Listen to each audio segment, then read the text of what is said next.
just played you a track from Blue Mountains band, The Maple Trail. It was Kodiak. You're on 2SER this morning with Steph Fenton, and I'm joined by someone special in the studio. His name is Alex Turner.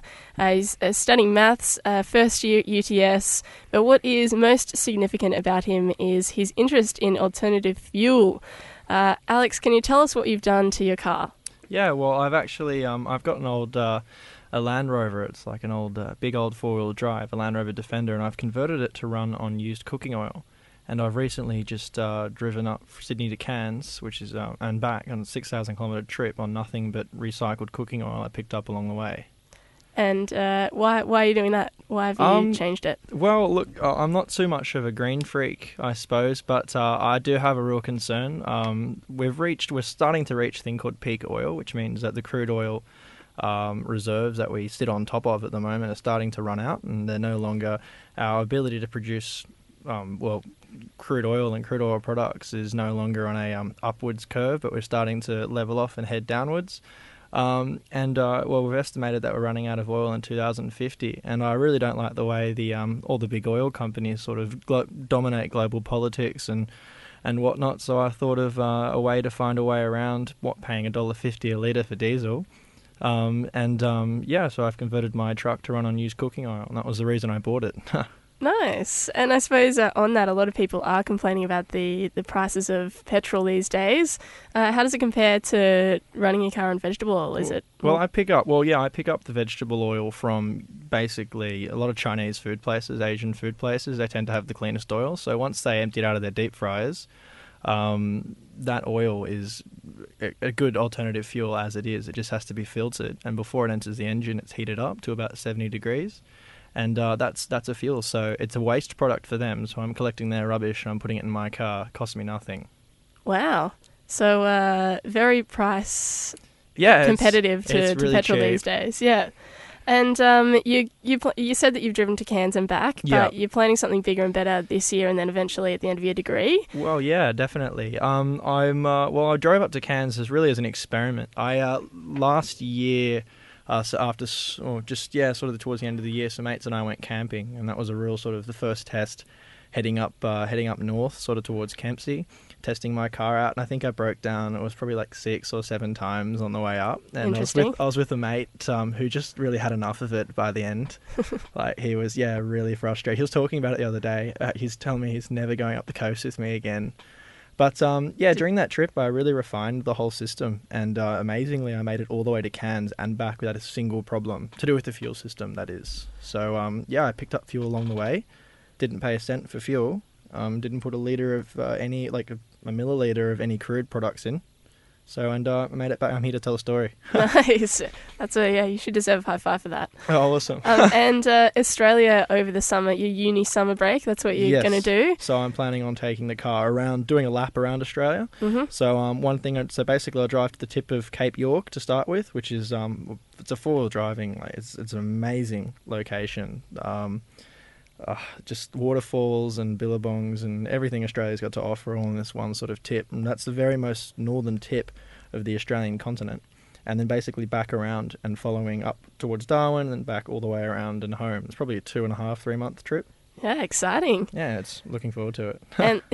and then even on top of that excitement, you're planning to go around the world eventually. Yeah, so given I don't have to ditch the car anywhere, I will be taking it and I'll be rebuilding it from scratch. So taking the whole thing apart and rebuilding it and refining the system, and then basically, taking it. So my goal is to take it Sydney to New York. Okay. And what are the logistics of that? I am picturing you flying your car, but that's not how you're going to go. No, I tried building wings for it. But no, so basically we'll be driving it up to Darwin. From Darwin, it will then be put on a big barge and it will be taken over to mainland Asia. And from there, we'll basically drive all the way up through Europe, across Russia. The most difficult leg of the journey will be across Russia, because there is nothing just but snow for a very, very long time. Mm-hmm. So the car will have huge reserves, like fuel reserves. So it'll have like a 5,000 kilometer fuel range in the actual vehicle. And also, to stop the oil from freezing, there will be heaters which will burn oil. So there'll be pipes around all the tanks, and it will burn the oil while the car's not running to keep everything warm so nothing freezes over. And that will get us across Russia to Vladivostok. Then that'll take me, then I'll be barged over to Alaska. Same story with the really cold deal there. All the way through Canada and down to New York. And there'll be a big party waiting for me at the other end. Yeah? Yeah. For those of you who've just tuned in, we're talking to Alex Turner, who's turned his, what kind of car is it again? It's a Land Rover Defender. Land Rover Defender to be used from diesel to vegetable oil. Vegetable oil, yeah. And is telling us about his around-the-world trip, which he's planning to do at the end of his degree. And so who's going to be waiting for you in New York? I don't know. I got to find some mates Okay. there. And you mentioned that you said a friend didn't want to do it ever again with you before because it broke down. Who are you going to be doing the around the world trip with? I don't know yet. I was actually talking to a few mates about doing the Australia trip, and no one's really keen on spending 2.5 months with me, and I don't blame them. Oh. But I think what I'll do is I'll take a mate up to so far. So I'll take a mate take them from Sydney up to Darwin or Cairns, and then they'll fly back, and then I'll pick someone else up and keep going. Tag team. Yeah, why not? Oh, good group of friends sounds like you got there. Yeah. And what are you going to be doing things along the way? Because the aim of your message is to protest. Why don't you tell us what you're trying to achieve? So I really don't like the idea that the fuel companies dominate basically global politics as it is, and it will really be just trying to raise awareness of alternative fuels and that there are alternatives out there, that the world doesn't necessarily have to stop once we run out of crude oil. And for example, there are plenty of alternatives to the fuels we have at the moment. Like Sydney buses, for example, they all run compressed natural gas. Though because compressed natural gas isn't a crude product, you can't buy it from fuel stations and whatnot.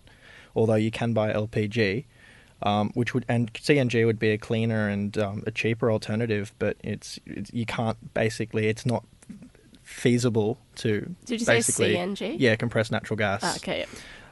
It's not feasible to basically have it to acquire it. So what's happened is, the fuel companies really control the way the world runs.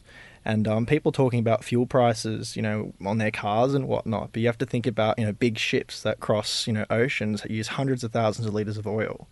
And the fuel price really isn't that much,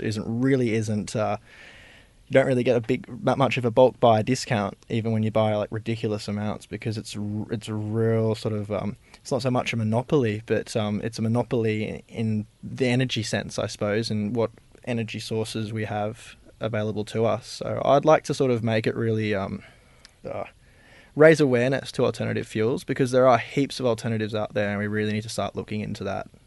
Do you have a Facebook page, or are you planning I've got a start blog. some things up? Yeah, it's oilaroundtheworld. I think it's blogspot.com. Okay, cool. Yeah, I haven't updated it because I've been so busy working on the car and stuff, and every other day my hands and my arms are covered in grease. At the moment, I'm rebuilding my turbo. Great. Yeah, it's good fun. It keeps me busy, so it gives me something to do. I don't know much about cars, but it sounds like you do. Yeah. I was just thinking maybe you could run us through a video later of, does it take long to explain how you changed your car? It's not really that bad. It's quite a simple process. Chemically, the vegetable oil looks just like diesel, except where diesel has a line of a hydrocarbon chain, which is just lots of carbons all linked up with hydrogens hanging off the end. Vegetable oil has 3 of those linked together, and there's a backbone on them, and that backbone, which is glycerin, is what makes veg oil so thick. So the only problem is with veg oil is, one, it's dirty, and it's thick, and it gets stuck in bits and pieces. But veg oil is not thick when you heat it up. So if you ever look in a fry pan when you're cooking, you put veg oil in, it's real thick when it goes in, but when you sort of move the fry pan around, once you're cooking, you see that it's like water. Well, that's the goal. 72 degrees is the actual optimum temperature for veg oil. So at 72, it's the same viscosity as diesel fuel. So did you have to do much fine-tuning on the car to change it? Not really. It's an old car, so it's got, instead of having lots of electronics controlling the fuel, it's got a basically a mechanical pump, and so the fuel gets heated up. So there's a system that heats it up to 70 degrees, and then it gets filtered. So there's big filters which are about 50 centimeters tall each, and they just clean it. Fantastic. Yeah, it's cool. And you're actually doing something with your motorbike. Oh yeah, I'd like to. My current motorbike's too modern, but I'd really like to get a motorbike running on hydrogen. So when I was a bit younger, I did a little bit of research into trying to basically extracting hydrogen from water, and I built a little apparatus which worked really well, and I almost sort of blew myself up in the process. That's what you should do that on any science project. You got to blow something up it's sometime. Always good. So I got so I made this little device. I never actually got around to using it. So I'd really like to have a look into running things on hydrogen, because it's like $20 a tank on my bike, and they go through them so quickly. Yeah. Yep. Well, Alex, thanks for joining us on the show this morning. It was great to chat to you. Yeah, it's cool. We wish you all the best in your travels around Australia at the end of this year and then in the world. And what was the name of your blog where people can Oil follow? Around. If you just Google Oil Around the World, you'll find it. You'll find me. Oil Around the World. Alex Turner. Great, Alex Turner. Thanks for joining us. It's been fantastic to have you. Cool. Thank you very much.